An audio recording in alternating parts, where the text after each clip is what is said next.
Hi fam, our latest will be about Mr. President, the DA, ANC, Zuma and Floyd Shivambu.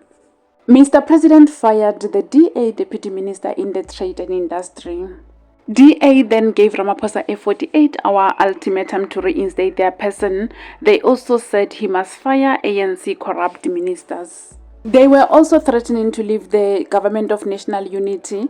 Ramaphosa ignored them completely. DA had a press conference this afternoon and were thinking that they would pull out of GNU, but dololo. They are still holding on to power, and on social media people are saying it seems like they are scared of Ramaphosa. In the other news, Floyd Shivambu said he doesn't believe that MK and Zuma can liberate people of South Africa.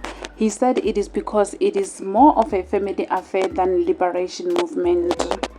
Listen to him in the next slide and remember to let us know of your take regarding all that we've covered. And that's all we have for now. Thank you so much for tuning in. I'll see you again next time. Bye. Say that this is not some secretive engagement. It's not an underground movement. It's an open engagement of persuasion in terms of how to move forward. And no one must feel guilty to be associated with this process. We will appraise him and we will tell him the reasons why we think that the MK in its current configuration can be a trusted weapon in the hands of the people of South Africa. And it's not a critic that we are saying in secret. We're not gossiping. We can write perspectives. We can give even far much more deeper confidential information as to why an organization in its current configuration can't lead a liberation project. It's not a secret talk. It's an open talk which we will raise with him that this is what is, and he's aware of the dynamics that I had played. And majority of members of the organization know that the internal dynamics inhibit it or makes it impossible for it to be a fighting instrument as a collective.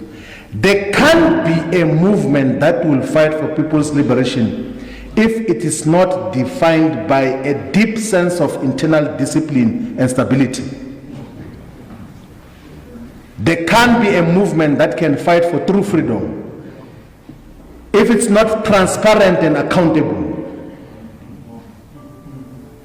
There can be a liberation project that is led by a family.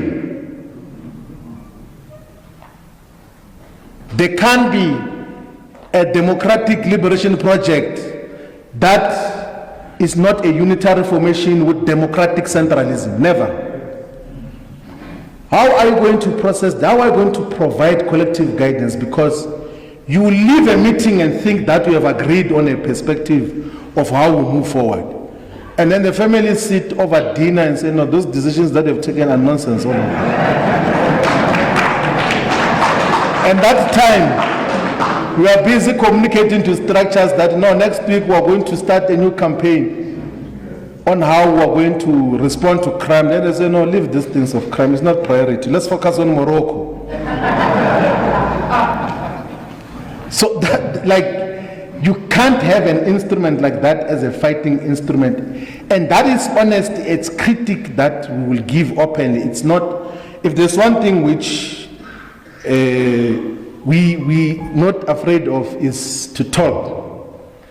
That one you must be rest assured, even when in the leadership, even in officials, Magubane knows, was a TG, we're sitting together, national officials, we robustly engage.